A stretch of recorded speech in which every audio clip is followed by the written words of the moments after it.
Hey everybody, it's Anna J. Wallner with the Bookish Nook, part of the Author Library Network. And today I'm thrilled to have with me Amazon.com best-selling author Jen Lieberman. Jen, would you like to say hi? Hi, Anna, and hi, everyone out there. That was so strange for me because you're the first person who's introduced me since I became a bestseller. So that felt really good. Thank you. That was Yeah, cool. how awesome was that to see the Amazon.com bestseller ribbon up there? Yeah, to get that little ribbon or that little badge, it was really exciting.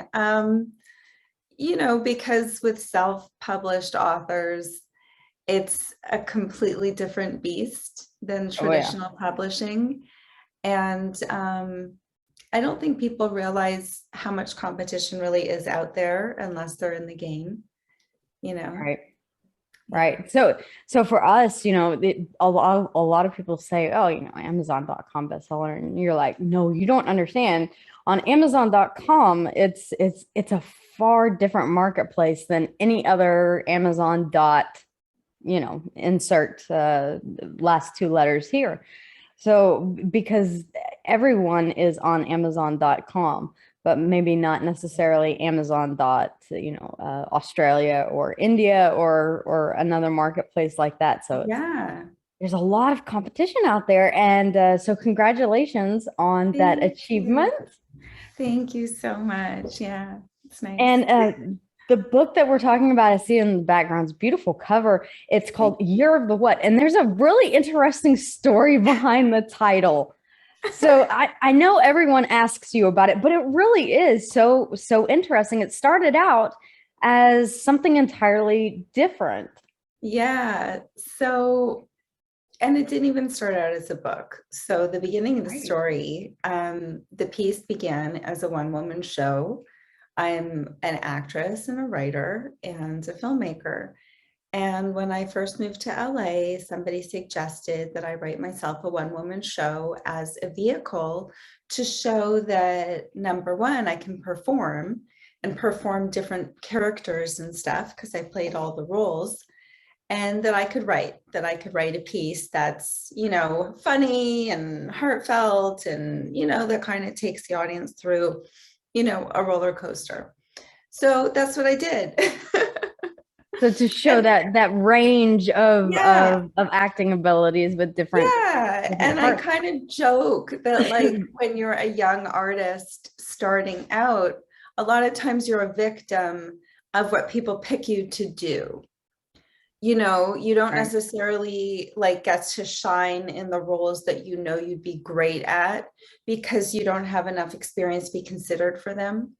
So you're doing like student films and short films, and it's a great opportunity to have these, like stepping stones and stuff. But at a certain point, you get to this tipping point of like, okay, I can keep doing, this kind of a low level, entry level stuff my whole life, or I have to do something that's going to kind of take me to that next level. So Right. these showcase pieces are great vehicles, whether it's stand-up comedy, a one-woman show, working with an improv troupe. These are ways, or making a short film. Like, these are ways that writers and actors kind of have agency to showcase what they can do. Sorry, this is long-winded, but No, anyway. that it's so fun to hear about it. It sounds like a blast, honestly. Yeah, so somebody had suggested that I do one, and I never thought I could do one. I never thought I would do one. I had actually produced a few one-woman shows for friends, and just watching their process was like, wow, like, I'm good, but I'm not that good. Like, I'm not good. And but then when somebody kind of presented me with a challenge of like, come on, like, there's a million girls in LA trying to get an acting job. Like, what's going to set you aside? Like, what do you have? What can you do really well? And that's so this show, it was originally called Year of the Slut. because I thought I was clever. I thought it was just a clever I love title, it. and it was a fun idea. And Sex and the City was such a big hit. And I used to run a theater company in New York, so I knew the title was so important to get butts in seats. Yep. And that's because that was the medium I was working in. I wasn't streaming it. I wasn't doing it on live on YouTube. I was, in the theater selling tickets.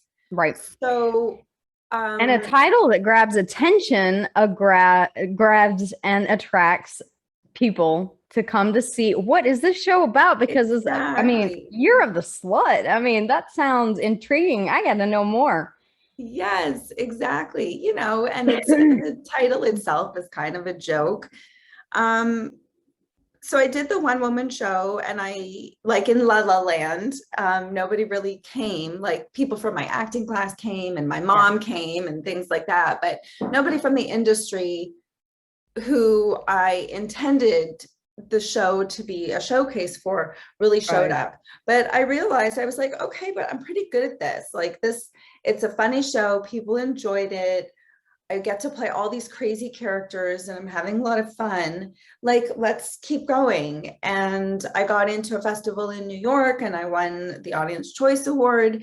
And that's the point in my life where somebody's like, maybe you should write a novel. This could be a great book.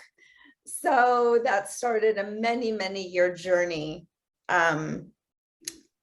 towards writing the book. Like the first draft took a matter of 6 weeks. The first draft was very simple, but then it was like the journey Right. to, getting rejected by agents and publishers and giving up and getting an editor and getting torn a new one and giving up again. And then, doing other projects all the while, not just, sitting and doing nothing. Like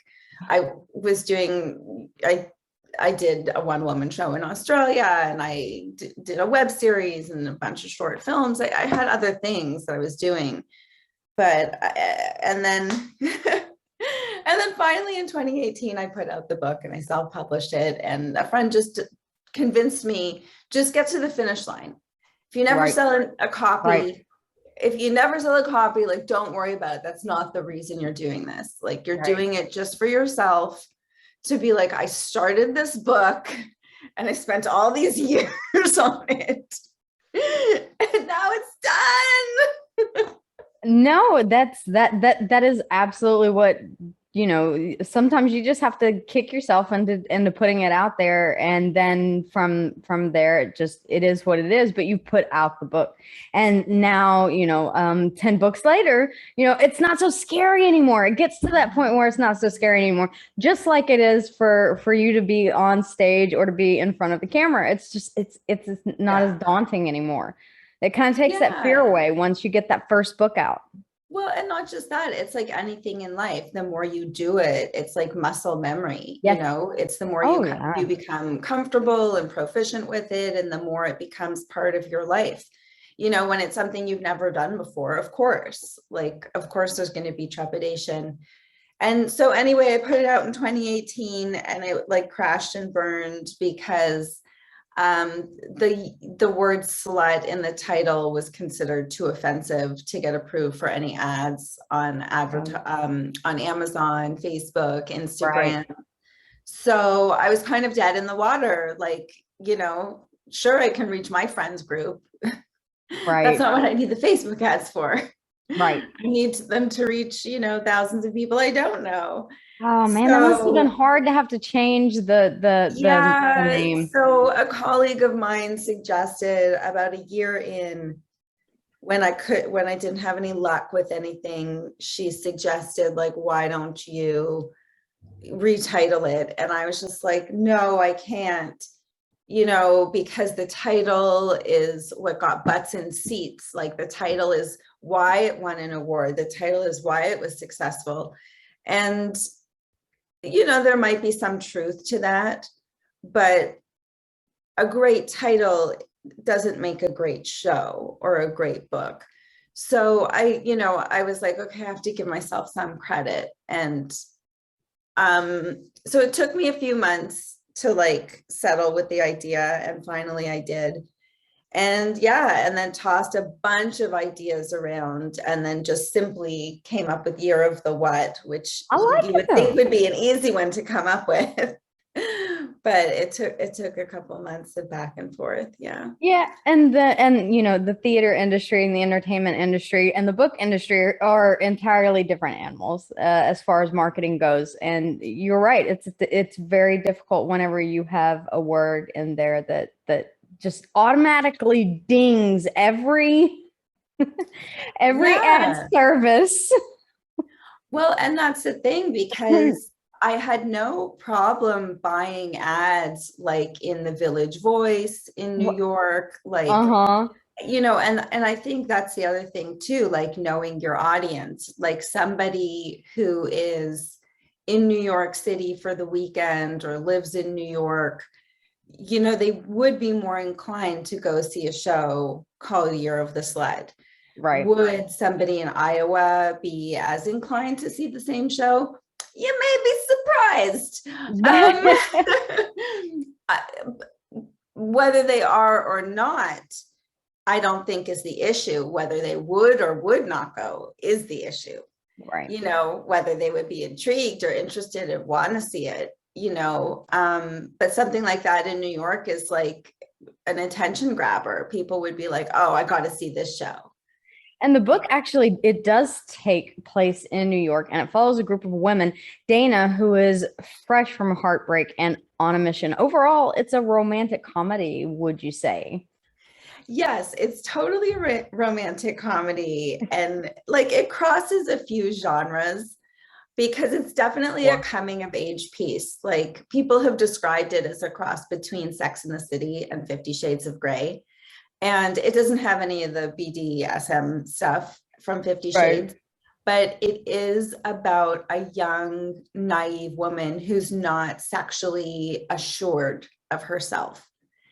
So yes, it's about like the crazy dating party life in New York City, like Sex in the City, but the protagonist is 10 years younger than the Sex in the City characters were. Right. So she's having a completely different experience. So it's more of a coming of age story.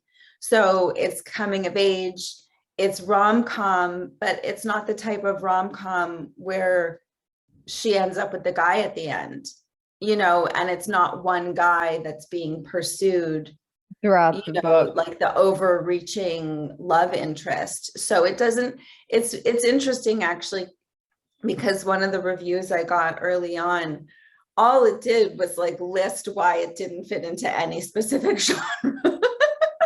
Sometimes that's a good thing, though. Sometimes And that's I a was good like, thing. and then, yeah, so it listed why it didn't fit into any specific genre. And then it's like, you would enjoy this book if you enjoyed Sex in the City. Right. And I'm like, Right. well, then why are you so harsh with your review? It's like Sex in the City was like a really successful book, like, unless I'm mistaken, like, and it does get a little racy. So it borders erotica, but I wouldn't call it an erotica piece, but it is a coming of age piece. It's a sex positive piece. It's a feminist piece, and I feel like with women, especially, like we don't talk about sexual health. No. And, we talk about having safe sex and contraceptives, but we don't talk about sexual health in the same way. Like, for example, like if a young man had a problem getting an erection or getting aroused, that would be considered like a medical issue. Right. So for like young women in their early 20s to have like healthy sexual desires isn't Right. something we talk about normally in society. And I feel like in the past, I've made bad decisions. Friends of mine Oh have God, we made all bad have. decisions because it's not even that we're given the wrong information, we're given no information when it comes to, like sexual expression. And the attributes that we discuss when we discuss a relationship and a healthy relationship, like sex never really comes into, the situation. And I feel like that was something important, and of course, like all the misadventures that happen when you are a young girl with the wrong information or no information. But I did feel like it was an important topic that nobody really tackles. We're getting better at doing that and including it, in our, in our society nowadays, where, it used to be seen as, I remember whenever just you mentioned, Sex in the City. And I remember whenever, the series first came out on HBO, whenever it was made into the series. And it was just to think that that was over 10 years ago. And it's so salacious for the time to Yes. see these characters behaving in a way that you've never seen women behave before. But to me, it was so very liberating to be able to see that kind of sexual freedom of expression. And I think that's kind of what is now being more accepted and talked about. And it's becoming more of our society that we understand that women are sexual creatures Yes. too. And we have those desires. And it's Yes, not as totally. taboo. We can talk about it now, which is great. Yes, and like thanks to, writers like Candace Bushnell Yeah. and E.L. James, like, Oh, yeah. every few years we have another breakthrough and another breakthrough, and it really is wonderful. But I remember um when Sex and the City came out, and I thought it was scandalous. Like I was It quite young and was. I thought the title was scandalous, and but it was funny how quickly society normalized, and how quickly, within 2-3 years, like it was Oh, just yeah. normal, like water cooler talk, like about what happened. So Absolutely. yeah, so it's funny how, you know, when it first pops up, there can be this huge backlash, and then very quickly, we level off, because that's the other thing too. It's something completely normal that, like, Right. why aren't we talking about this? Why Oh, aren't we yeah. portraying normal women in normal situations? And I think once women start to, I mean, once you read the book and once you, once you read it, then, and you start to resonate with the characters and you're like, oh, I see a little bit of myself, in Dana, or I see a little bit of myself in some of the other characters and the secondary characters. And then it becomes, I can really relate to these characters and I don't feel so alone when I used to think that I was the odd man out and this only happened to me. And so that's a great feeling as an author to have that kind of feedback. I'm sure that you've gotten. Yes, I've had so much feedback, and even in reviews from people I've never met, talking about how the character is just so relatable and that they can see a lot of themselves in her. And I think, the subject matter of being insecure, in that early adulthood stage. Oh, It's like, yeah. you're 25, you're kind of supposed to have it figured out. You're out of school, you got your degree, you got a job, but you really don't know who you are yet, and it's like you spent all of this time checking off all of those boxes on the Boxes. list that you're supposed to check off in Right. order to, be an adult and be ready to be out there in the world. And then all of the boxes are checked off, And and you're still like, what there's still the? these gaping holes in your life that you have no idea what you're Yeah. supposed to, how you're supposed to like bridge those gaps. And, relationships and sex is definitely one of them. I think that's a huge one. Yeah. And, it's not like there's any lessons, just like there's no lesson on parenting. There's no lesson on how to have like a healthy relationship. And Oh, and something I do even address in the book, it's like, as much as women want to have casual sex, we're wired differently than men, so it turns into something dangerous and a slippery slope, like for our emotions, because we think that we can play this game, heart. Yeah. we think we can play the game like a man because we're told that we can, but our chemistry, like our physiology is not built for that, because our brain and our balls are connected, whereas a man's brain and balls are disconnected. And I'm not like trying to be crude or, anything like that, but it's a scientific fact, that like What were a all woman, a woman's, if a woman, it's they say that like they can never have a Viagra for women, because for women, if the brain is not engaged, they will never become aroused, whereas a man can become aroused without the brain being engaged. That's why Viagra works, because it sends a certain amount of blood to a certain body part, and all of a sudden, boom, ready right? to go. It's a simple Whereas, biodilator is what it is. And yeah, so so for a woman, that would never work, right. because we're more cerebral about it. Like there has Oh, to be absolutely. this, Emotional the connection. story behind it, and the story is what connects us emotionally. Right. Yeah. Yeah, no, that's completely true. And I've seen people who, act as if they can play the field and things like that, and then it ends up catching up with them, and then they're falling in love with the wrong guy. And it sounds like, there's a little bit of that. It sounds like a lot of fun adventures, misadventures, and chances for people to come away with a better understanding, hopefully without having to go through that same heartbreak themselves. Yeah, definitely. Or at least, making decisions for themselves instead of their partner earlier on. Oh, Because I so think many that was one things. of my big mistakes when I was younger, is like kept on Right. wanting to, please my partner and put him first. And, but yeah, I hope people enjoy the book. I hope they have fun with it.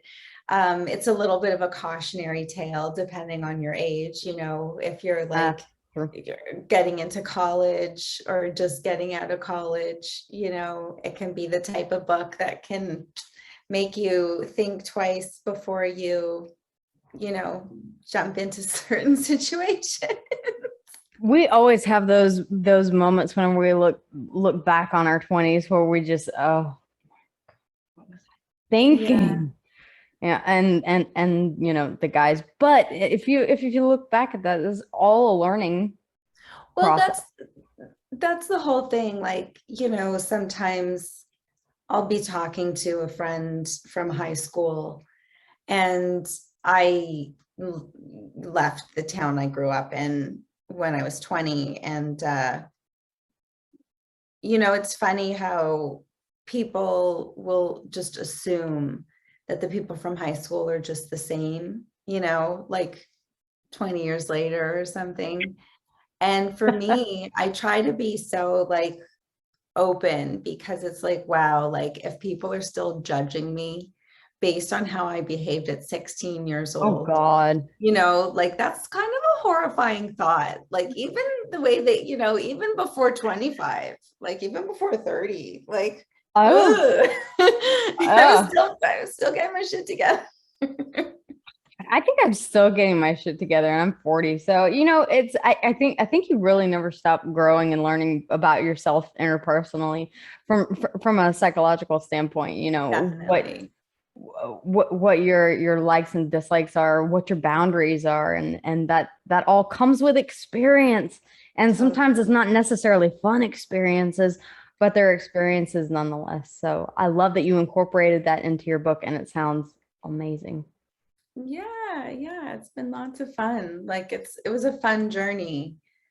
And I think the most fun with it, which I'm sure you've experienced with your writing, is when you sit down and just ideas come out of you that you're like constantly surprising yourself. And it's just like, oh, wow, where did that come from? Oh, it's the best, because whenever you surprise yourself as an author, you know that you're surprising the reader, because it Yes, translates onto the page, that excitement that you have for that idea where you're like, oh, that's so awesome. And yes. then you write it, and it really does translate to the reader. So guys, definitely check out Year of the What. And so I will have all of Jen's information links down below so that you can check out the book. And I gotta ask, do you have anything planned for after this? Are we going So back to New York? Are we going to see more of Dana and her friends? Or yeah, so I do have book 2 in the works, which is Year of the Bitch. And basically I wanted to use like words that are weaponized against women. And I feel like when we're young, when we're a teen and in our 20s, that's the word that's used against us, regardless of whether or not we're promiscuous, whether or not we're in a relationship. If somebody wants to cut us down, that's like the go-to word. As we get older, you know, when we're in our 30s or 40s, you know, and we get into different positions in our life, whether we're a parent or in a position of power at work, you know, and we have to assert ourselves, then women are called a bitch. And that, you know, that's like one of the things that we have to deal with. So yeah, book 2 is Year of the Bitch.